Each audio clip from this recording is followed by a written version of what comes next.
Well, I want to thank Chris and Wayne. I'm thrilled to be here in Indiana with the men and women of the NRA. You are great American patriots. Chris Cox, Wayne LaPierre, Oliver North. I've been following Oliver for a long time. Great guy. 3 extraordinary champions for the Second Amendment. And I'm a champion for the Second Amendment, and so are you. It's not going anywhere. It's under assault.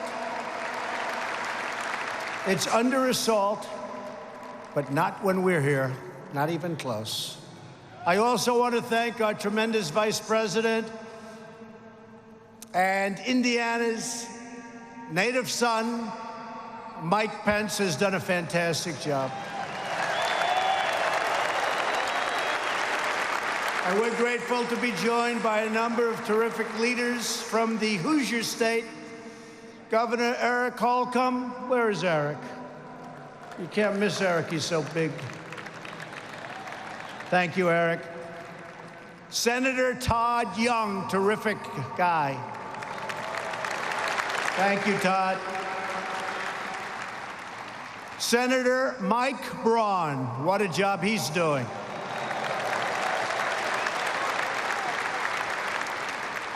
And Representative Greg Pence, his familiar name. Thank you, Greg. Jackie Walorski. Jackie, thank you. Jim Baird and Jim Banks, great representatives. Thank you all very much. Tremendous help, tremendous. I also want to recognize Secretary of the Interior, David Bernhardt. What a job he's been doing. David, thank you. Thank you. A great friend of mine, Kentucky Governor Matt Bevin.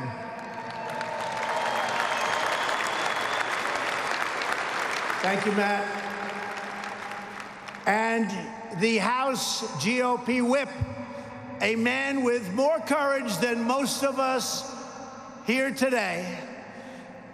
He took some very, very severe shots, you know that, by a madman. And he's stronger and better. I actually told him backstage, I said, you're much more handsome than you were 2 years ago. I don't know what's going on. And he is, Steve Scalise. A lot of courage. Thank you. Thank you, Steve. And most importantly, I want to thank all of you, the proud card-carrying members of the NRA.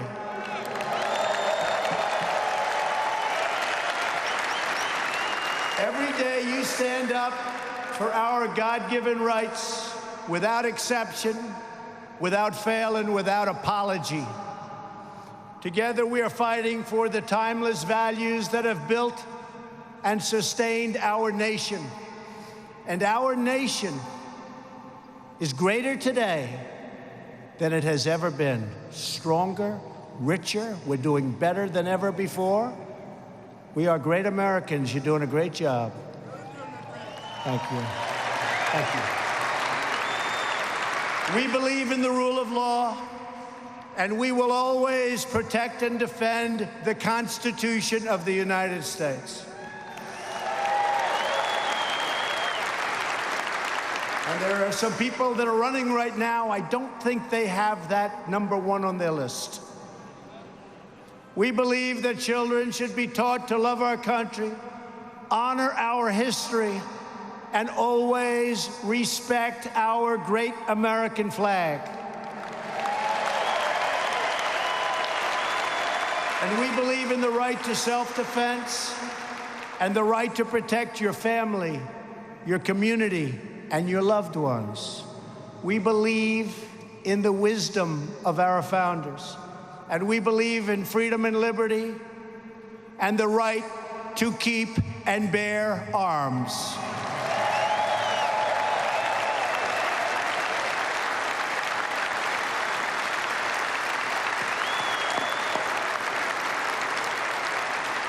We know that faith and family, not government and bureaucracy, are the center of American life.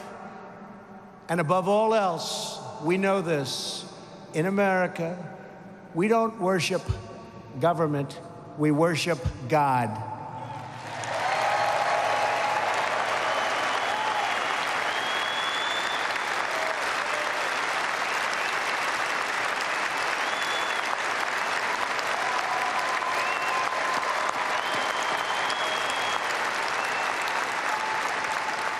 Every day of my administration, we are taking power out of Washington, D.C., and returning it to the American people where it belongs. And you see it now better than ever with all of the resignations of bad apples. They're bad apples. They tried for a coup. Didn't work out so well.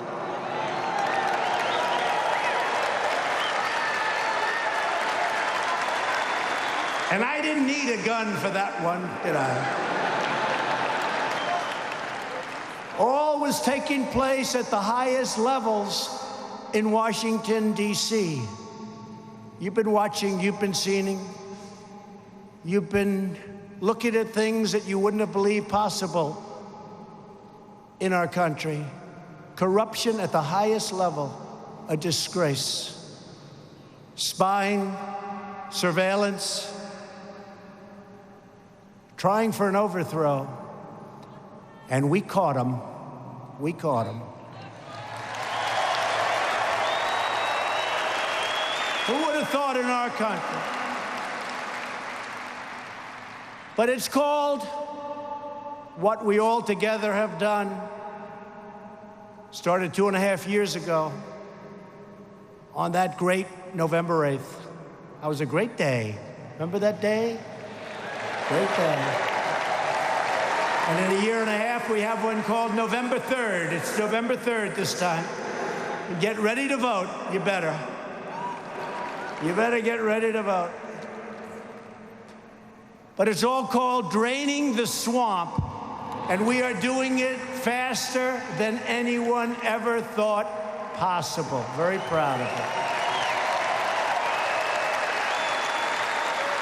And around the world, America is respected again because we are finally putting America first. Been a long time. Our economy is now the hottest anywhere on the planet Earth. Just this morning, we learned that the GDP smashed expectations with the economy growing at an annual rate of 3.2% in the first quarter, always the worst quarter for whatever reason. 3.2.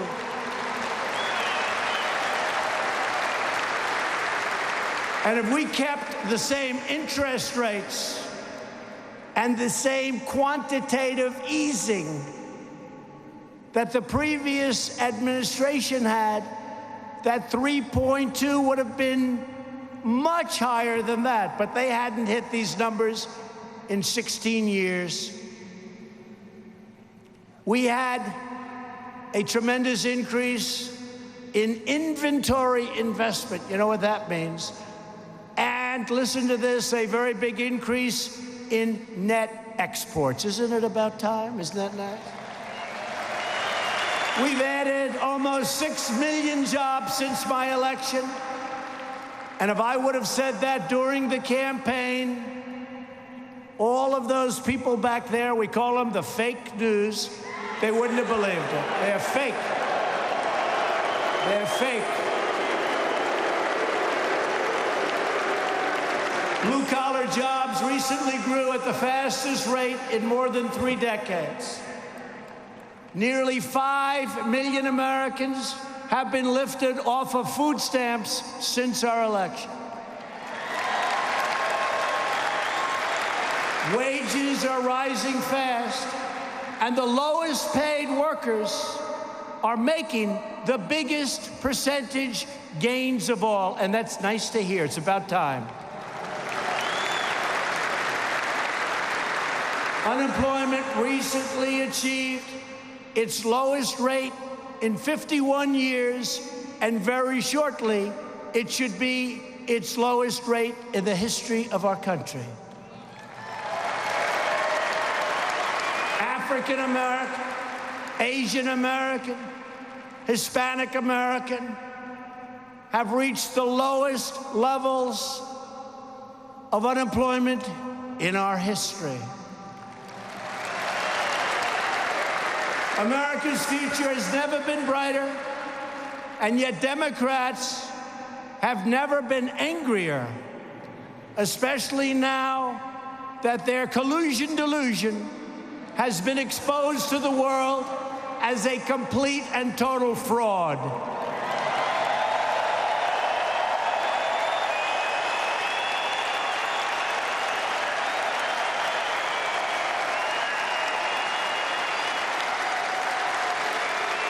It's been the greatest political hoax ever in our country. Instead of working with us to rebuild our infrastructure, lower drug prices, which, by the way, this year, for the first time in 50 years, drug prices went down. They're going to go down a lot lower. And instead of working with us to fix our trade deals, which I'm doing without them, and continue creating millions and millions of new jobs, which we're doing at a level that people have not seen before, that people don't even believe. Democrats are obsessed with hoaxes, delusions, and witch hunts. That's what they're obsessed with. That's what they want to do. And we can play the game just as well or better than they do. Far-left radicals in Congress want to take away your voice, your jobs, your rights, and they especially want to take away your guns. You know that. They want to take away your guns. You better get out there and vote. You better get out there and vote. It seems like it's a long ways away. It's not. I was saying to Melania, our great First Lady, whose birthday it is today. Happy birthday, Melania.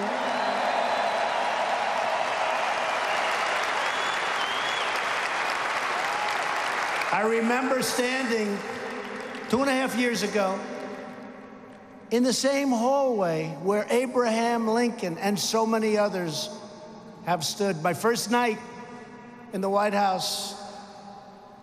And I said to Melania, I said, this is incredible.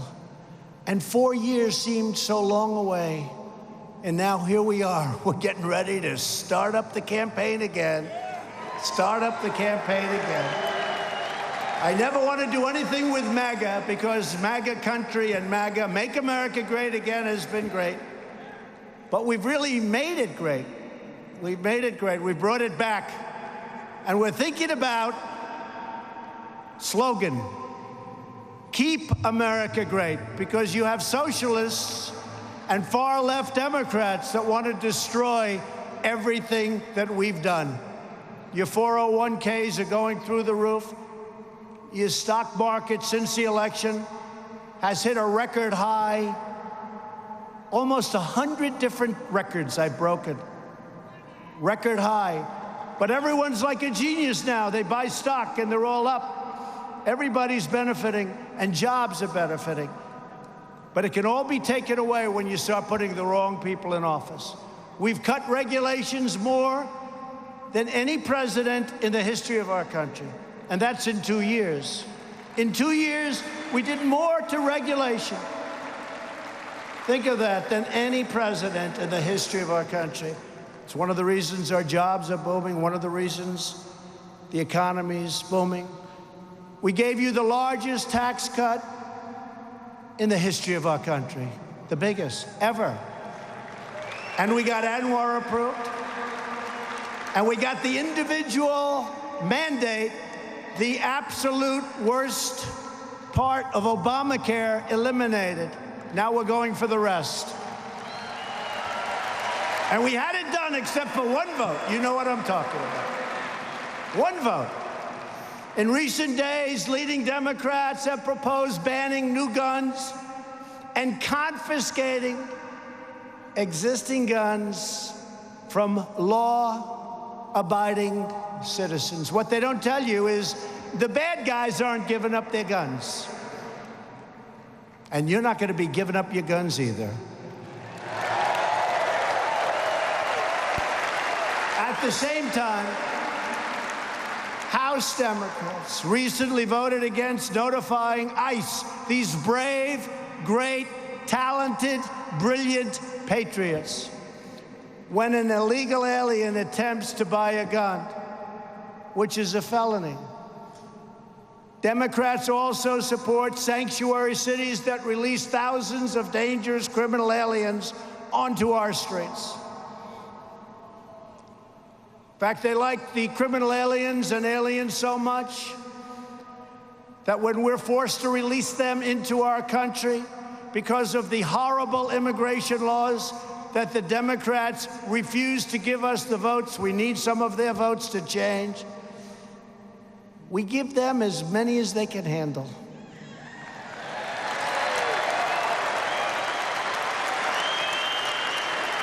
And they're not too happy about it, folks. They're not too happy.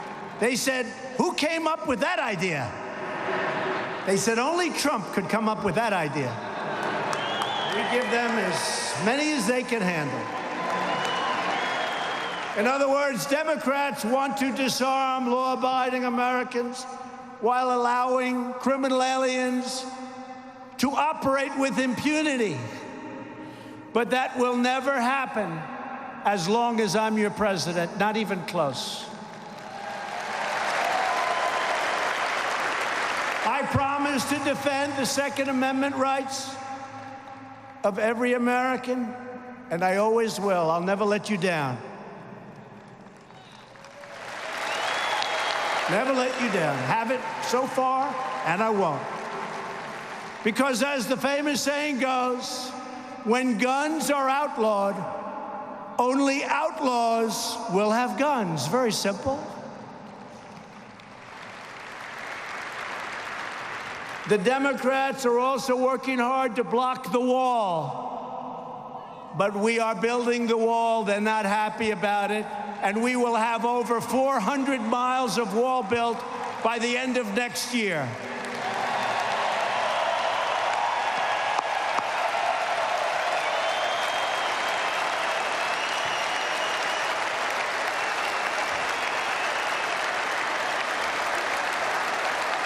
Building a lot of wall. I want to thank Border Patrol. I want to thank our great military. I want to thank the Army Corps of Engineers. They've been incredible.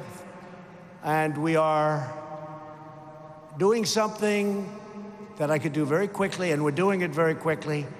But dealing with these people is very, very difficult if you haven't noticed, okay? Any politician would have given up a long time ago. So we'll have over 400 miles of wall built by the end of next year. It's going up rapidly. Rapidly. We're also renovating tremendous stretches of wall. We have wall that's in bad shape, but it's structurally sound. And rather than building new, we renovate it. We make it as good as new, save a lot of money, and we gain a lot of territory. So we have a lot of great things going. A lot of great things going. Most importantly, Democrats must change our immigration laws right now. Right now. We can do it in, I used to say 45 minutes. We can do it in 15 minutes. It's very simple. You know the programs. They're horrible. The asylum, where rough, tough MS-13 gang members come in. You don't want to meet with these people, but ICE doesn't mind, because ICE is throwing them out of our country by the thousands. And the Democrats want to eliminate ICE. Can you believe that? Boy, oh boy. But it's incredible what they've done. It's incredible what we've done. But they stand there, asylum, and they read a statement. I am afraid for my life. I am afraid to go back to my country. I want to be an American. And you look and you see a toughness that you don't see.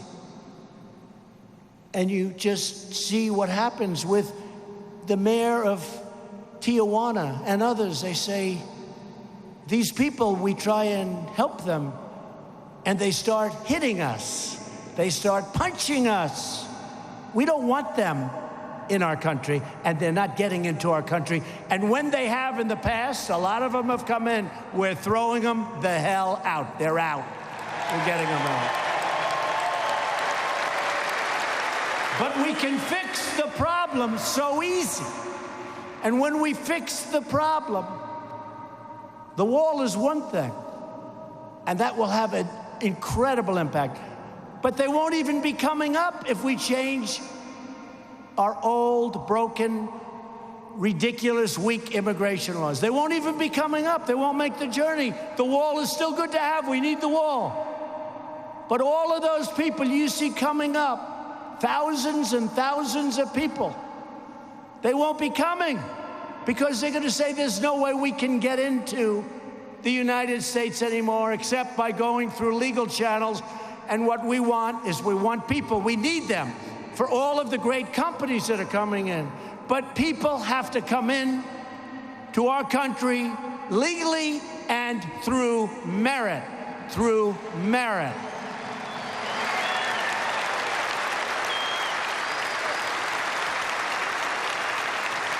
One of the gravest threats to the Second Amendment and to American freedom itself are activist judges. You see it every day.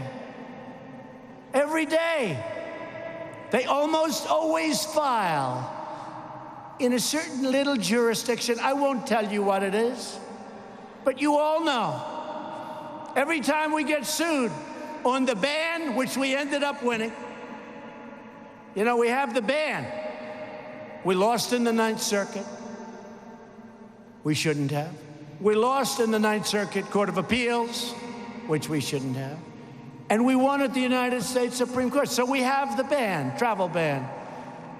But the reporters, the other day, some reporter said, Donald Trump, who lost the travel ban? I didn't lose it. Well, what he meant, I lost it in the Ninth Circuit. But he didn't say we won at the United States Supreme Court. So everyone said, oh, that's too bad, he lost the travel. No, we won the travel ban in the United States Supreme Court. But they don't say that.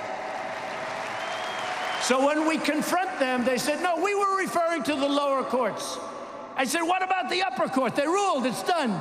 Well, we weren't talking about the Supreme Court. We were saying you lost it. These are very, very dishonest people, okay?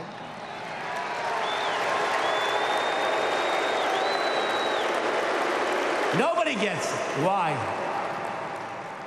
They're opposed to strong military. They're opposed to all of the things we've done, including making our nation wealthy, including high GDPs, including all of the security and all of the law enforcement, all of the things we're doing. It's incredible. Nobody understands it. Someday we're going to figure it out, and I'll feel much better about it. But why are they opposed to things that truly make our country great? Why? Nobody gets it. I don't get it. The level of dishonesty and corruption in the media is unbelievable. But we're stuck with activist judges who seek to rewrite our Constitution to force their own radical views onto our country. That is why my administration has led a historic effort to confirm fair and impartial and mostly conservative judges who will interpret the Constitution as written. And I'm very proud to announce that we will soon have 145 federal judges confirmed, a record number including 2 great Supreme Court judges.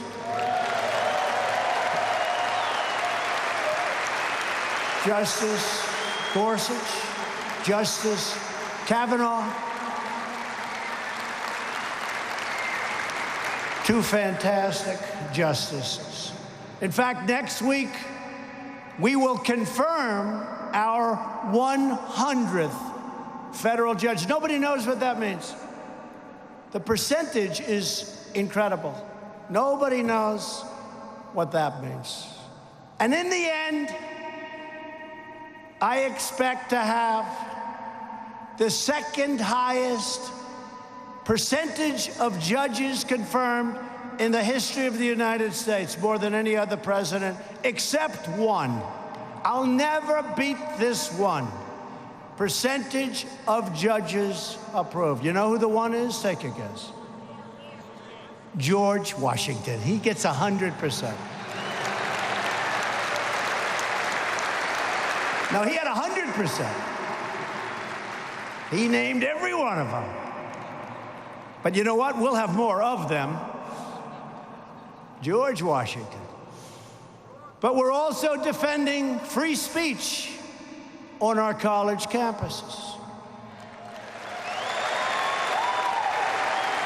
Last month, I signed an executive order requiring public colleges and universities to respect the First Amendment rights of their students or risk losing tens of billions of dollars in federal funding. You don't want to hear another voice. You don't get all of this tremendous amount, in some cases, ridiculous amounts of dollars. And we have shut down the previous administration's massive abuse of power, known as Operation Choke Point. Under this ill-advised program, government bureaucrats discouraged banks from making loans to gun retailers, a backdoor attack on private gun ownership that will never be allowed to happen on my watch. That's step one, folks. Step one. You know what step 2, 3, and 4 is? Step 4 is you don't have guns. You don't have any way to protect yourself. Today, I'm proud to announce another historic step to protect your Second Amendment rights. And I didn't tell Chris and Wayne and Oliver, I didn't even tell them about it. So they're listening in this big room someplace and they're saying, I wonder what he's going to do. The good thing with me, you never know. Never know.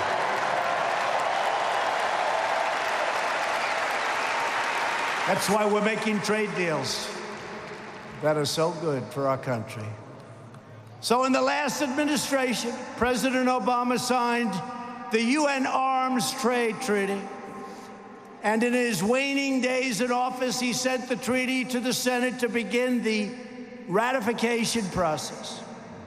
This treaty threatened your subjugate, and you know exactly what's going on here, your rights and your constitutional and international rules and restrictions and regulations. Under my administration, we will never surrender American sovereignty to anyone. We will never allow foreign bureaucrats to trample on your Second Amendment freedom. And that is why my administration will never ratify the UN Arms Trade Treaty. I hope you're happy.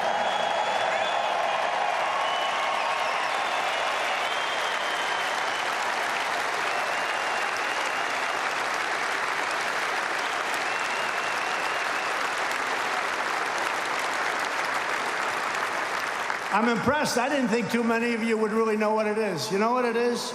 A big factor. But I see a couple of very happy faces from the NRA over there. And I am officially announcing today that the United States will be revoking the effect of America's signature from this badly misguided treatment. We're taking our signature back.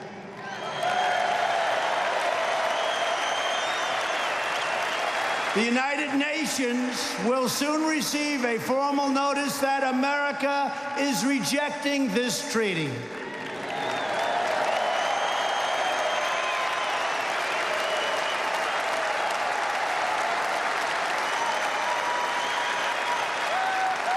As part of this decision, I will sign right now in front of a lot of witnesses, a lot of witnesses, a message asking the Senate to discontinue the treaty ratification process and to return the now rejected treaty right back to me in the Oval Office, where I will dispose of it.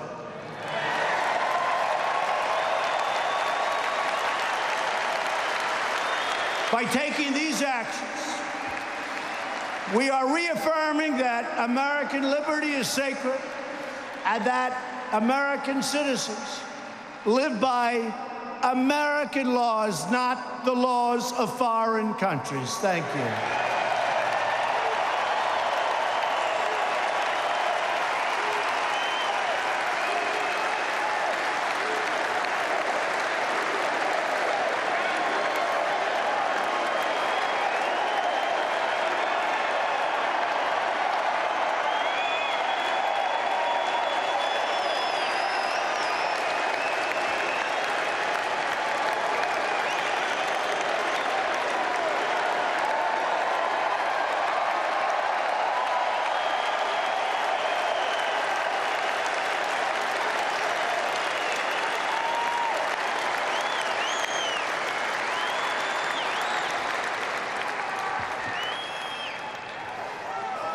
They all want the pen. Can you believe these people? Should I give it to them?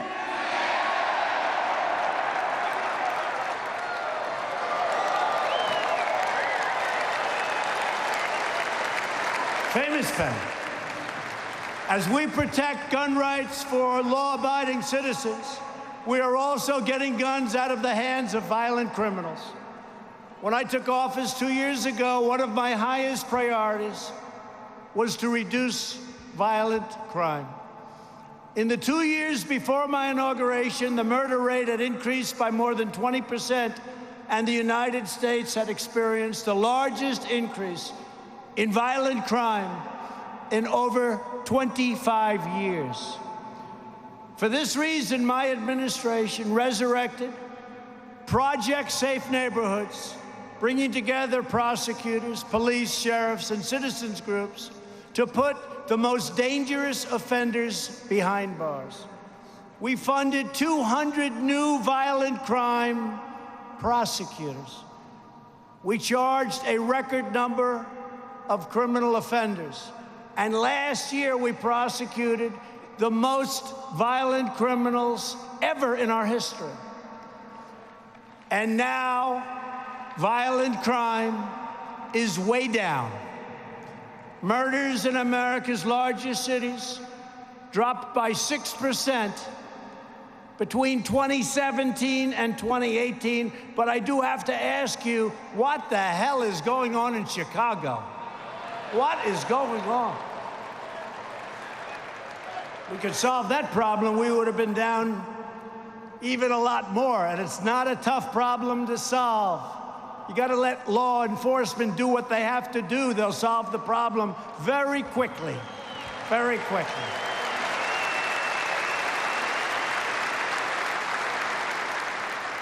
We don't think enough about the victims. They're too worried about the people that caused the crime. It's got to stop. That thought process is no good.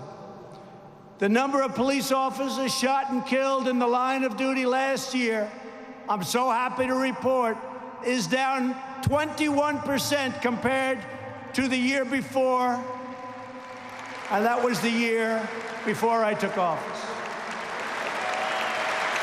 One of the reasons is that we are supplying police with surplus military equipment, supplies, and gears that the previous administration refused to give up.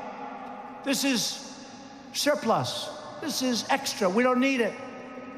Great equipment sitting in warehouses all over the country. Billions of dollars of equipment that the military no longer needs or wants or uses, but the top of the line. Some of it's never been used, brand new. From vehicles to essentially supplies of all kinds, including bulletproof vests. And rather than having it sit and draw dust, I had it distributed all over the country to our police departments.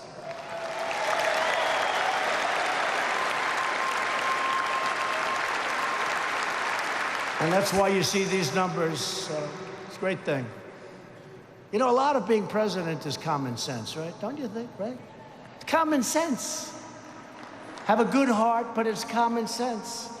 In this administration, we will always stand with the heroes of law enforcement. They're heroes. They're brave. They're great. And they will tell you, they haven't felt so proud of themselves for many years because they were abandoned by Washington. They were abandoned by our politicians. And not just the Obama administration. Before that, they felt abandoned. Well, they know that I love them, and we're going to protect them just like they protect us. Incredible people, great people. We've also taken critical steps to improve school safety. More than 30 states now allow teachers that are highly trained, talented people, to carry guns in the classroom to protect themselves and to protect their students who they love. Who's better? Who's better?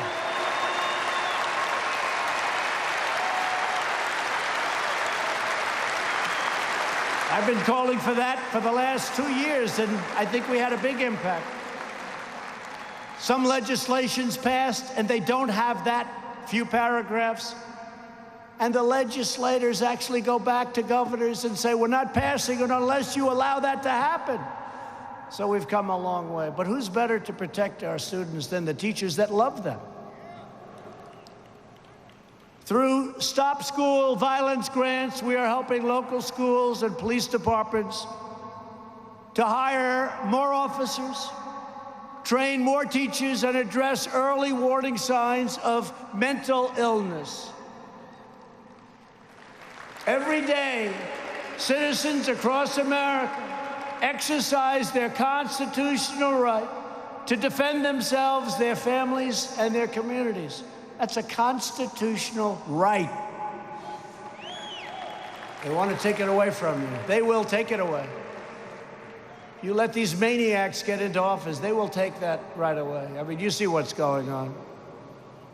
Let the Boston bomber vote. He should be voting, right? I don't think so. Let terrorists that are in prison vote. I don't think so. Can you believe it? But this is where some of these people are coming from. And they're the most popular ones.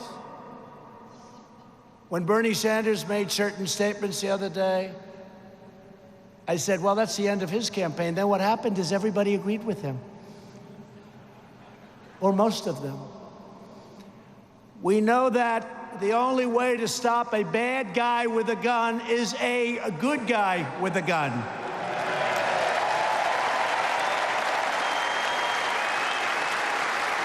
Now, I wanted to be a little bit more original than to use a phrase that you've probably heard 1,000 times. But what's a better phrase than that? We can't do better. How simple is that? Today, I want to give a few of these brave citizens the chance to share their stories directly with the American people. A lot of television back there. Of course, when I start going after them, you watch those red lights go off. They don't want any part of it. They turn those lights, then they come back. They need the ratings.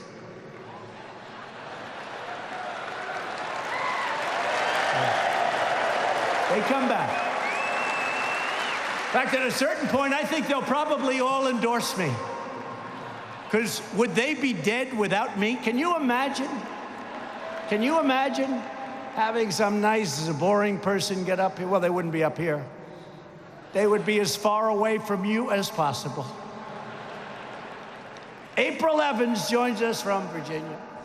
One night in 2015, she was home alone with her 2-year-old daughter when an intruder broke into her home violently.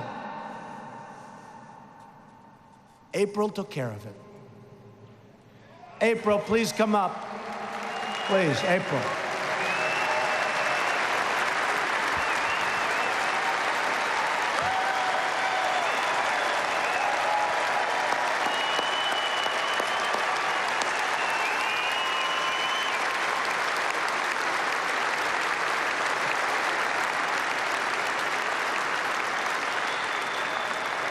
My husband is a police officer, and he works night shift. One night he was at work, and my daughter and I were home alone. Someone started banging so hard on the door it broke in 2 places. He demanded that I let him in. I called 911 and I went to my room to get the gun. I heard a loud crash, and when I came out to the hallway to see, he was running towards me with a look in his eyes that I'll never forget. I shot him twice, and I held him at gunpoint until the police arrived.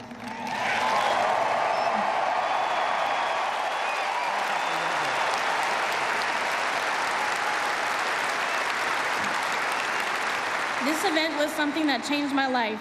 I've never been more afraid, but I've been standing strong, and I've told my story again and again because with each person I told, they stood a little taller knowing that if I could protect myself and my family, that they could too. Protecting my family would not be possible without the right to bear arms. It's an issue that's obviously close to my heart. If these rights had been taken from us, I may not be standing here today, and I may not have a healthy, now 6-year-old daughter. I'd like to thank you, Mr. President, for your unapologetic stance on our right to bear arms. I truly believe those rights saved my life and the life of my daughter that night. Thank you.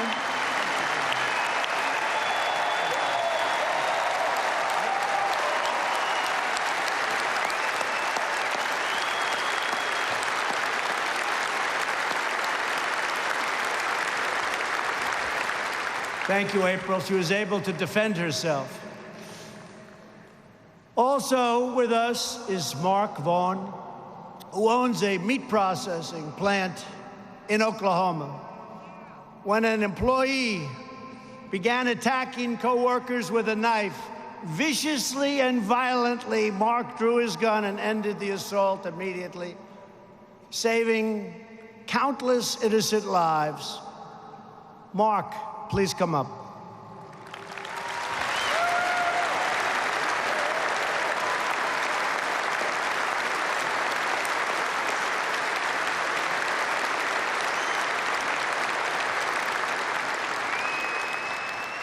Thank you, Mr. President.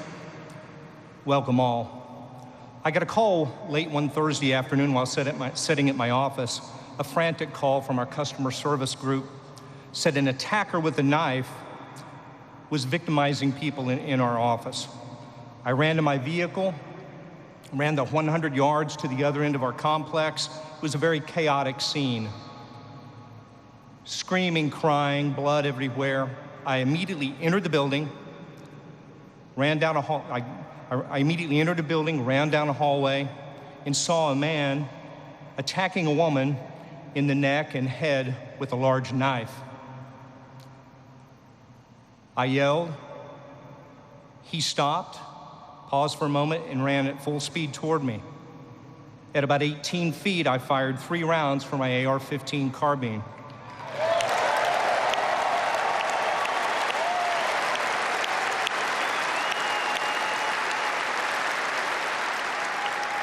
Immediately incapacitating the subject. He was a determined attacker. Unbeknownst to me, moments before, he had decapitated a coworker and had targeted several others in our operation to be attacked that day. I was able to take that action because I had a gun and I was prepared to use it. These are central missions of the NRA, and I thank you, NRA, for that, and everyone here.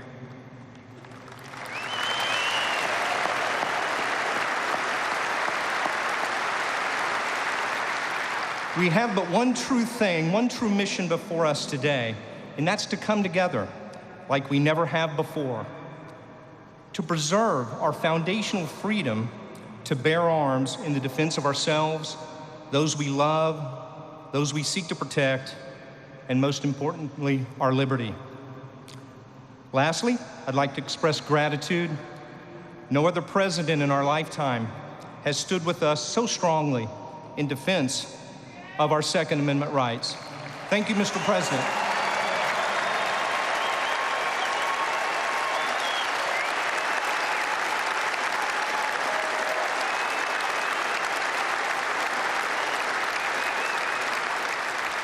Thank you, Mark. Appreciate that.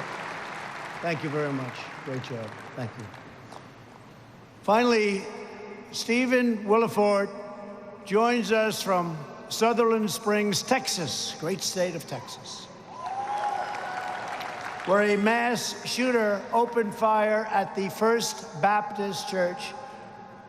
You all read about it. In November 2017, taking many innocent lives, wonderful, wonderful people. Stephen heroically risked his life to bring the horrible violence to an end. Stephen, please come up and say a few words.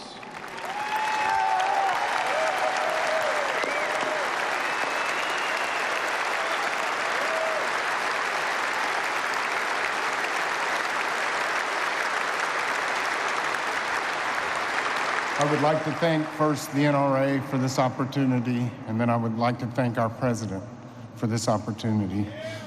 On November 5th, 2017, I was home because I was going to start my on-call at the hospital where I worked as an emergency plumber during on-call and could be called a lot.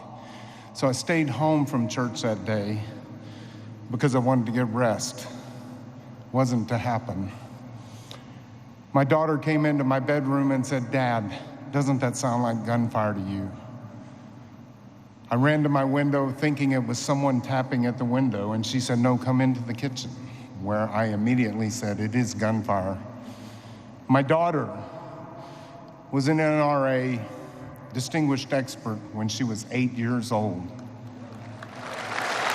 All three of my children, my other daughter and my son, were NRA distinguished experts by the time they were 8 years old. I was an NRA instructor. I ran to my safe, and my daughter ran outside, ran out to her car, got in the car, and ran reconnaissance for me. She ran up to the corner and came back while I was getting a gun out of my safe and loading it, and she said, "Dad, there's a man in black tactical gear shooting up the church." And I said, "Did you call 911? She said, "I did. They're aware of it."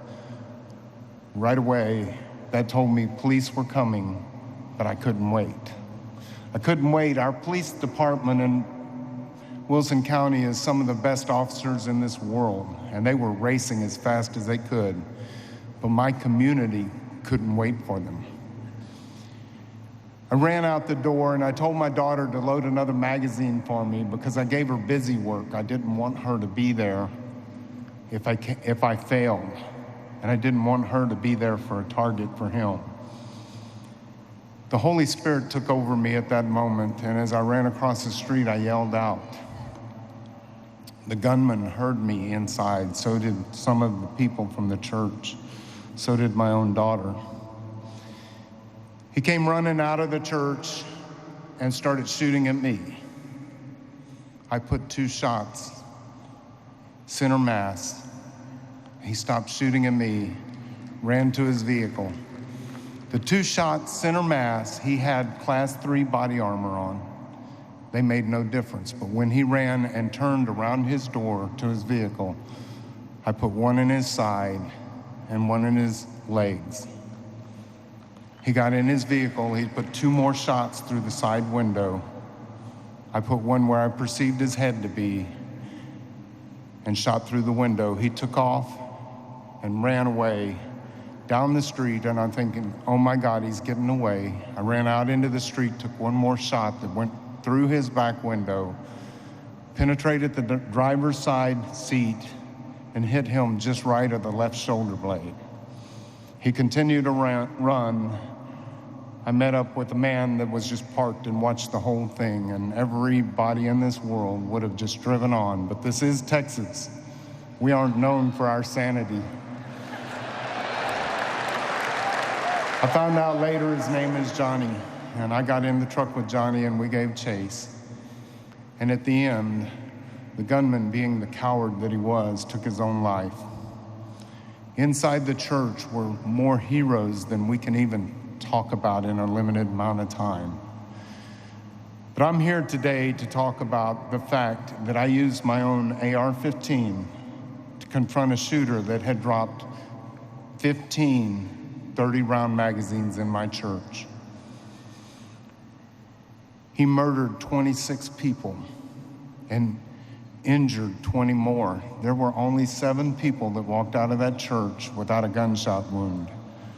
If it were not for our Second Amendment rights and the right to carry an AR-15, the same style gun that he had, then I would have been outgunned myself. And if it were not for God covering me and protecting me, I would not have been successful that day. I want to thank the NRA for being relentless in protecting our Second Amendment rights. And I would like to thank this president for defending the Second Amendment. And I would like to say today, he says, make America great again. And he's including you. You will make America great again with him. But he needs you, he needs your vote. And if you do not get out there and vote for this man, then it's on you. Thank you very much to the NRA, and thank you for President Donald Trump.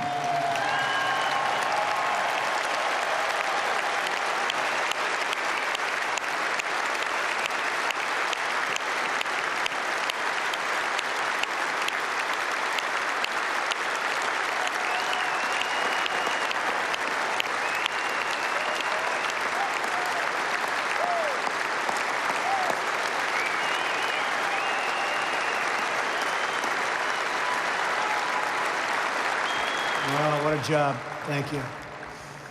Thank you. Can't say it better than that. But I want to thank you all for your courage, because you're really living proof that law-abiding gun owners make a tremendous, tremendous difference. Tremendous difference. You know, Paris, France, they say has the strongest gun laws in the world. And you remember those maniacs when they went into the nightclub. I use this example. There are many examples. But they shot one person, another person, another person, another person. Hundreds of people dead and horribly wounded to this day. That was 5 years ago. If there was one gun being carried by one person on the other side, it very well could have been a whole different result. This shooting went on so long, and there wasn't a thing you could do about it. Get over here, boom. Get over here, boom. And then they left. They were captured later. If there was only one gun, if there were 2, 3, 4, it wouldn't have happened. Tiny percentage by comparison. But it probably wouldn't have happened, because the cowards would have known there are people in there having guns. It wouldn't have happened. So people don't really understand the other side of the argument. I have the debate a lot, and I win the debate all the time. And the next day you see the same person who was so badly defeated in the debate going out and saying the same thing. Even though he or she, I really believe, know that you can't justify their side of the argument. So gun owners make our communities safer, and they make our nation stronger. Americans have always understood this truth going back to the earliest days of our nation. 2 months before the American Revolution broke out, with the shot heard round the world, a group of patriots gathered along a bridge in Salem, Massachusetts. In the preceding months, British soldiers had confiscated muskets in Boston, You know the story well. Gunpowder was seized in Somerville, and the patriots in Salem knew that the redcoats would soon come for the town's cannons. But the Americans were prepared. They already loved our country, and they were determined to defend their rights to the death. When hundreds of British soldiers arrived at the bridge, the Americans stood firm, blocking their path. When swords were drawn, they didn't flinch. When the redcoats tried to steal American boats, the patriots sank those boats and sank them very quickly. When a British soldier held the tip of his bayonet against a man's chest, that man, Joseph Witcher, tore open his shirt and dared him to do his worst. Soon the crowd grew larger as civilians came from miles around to stand side by side with their great countrymen against tyranny. In the face of such unbreakable resolve, the king's soldiers had no choice but to admit defeat and failure and retreat. In the courageous actions of those early Americans, we see the defiant and determined spirit of patriotism that has always willed America to its greatest victories. It is a spirit that is passed down from generation to generation, from fathers and mothers to sons and daughters. It is the spirit that lives in each and every one of you. Our duty, our responsibility, our sacred charge is to preserve the freedoms that our ancestors gave their very lives to secure. Because no matter how many centuries go by, no matter how much the world changes, the central drama of human history remains the same. On one side are those who seek power, control, and domination. And on the other side are patriots like those in this hall who stand upright and plant their feet in eternal defense of our liberty. And with God as our witness, we swear today that we will defend our rights, we will safeguard our freedoms, we will uphold our heritage, we will protect our Constitution, and we will make America stronger, prouder, safer, and greater than ever, ever, ever before.